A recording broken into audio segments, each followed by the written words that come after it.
Hello, Steve Barsick Amstel here with High Tech Design Safety. I've been giving a lot of thought to how we're presenting the data here on equipment design and the standards needed to get there.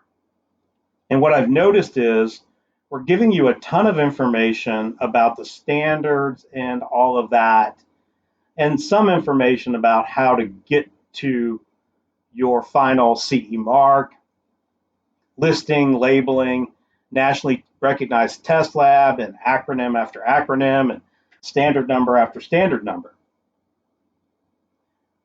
What I see is that you have a product in front of you, or your company designs a range of products, and that's where you start. You don't start over here with acronyms and standard numbers.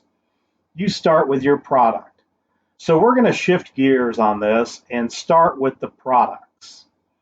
So beginning with next week, I'm going to show you from beginning to end how we would design for a specific product type.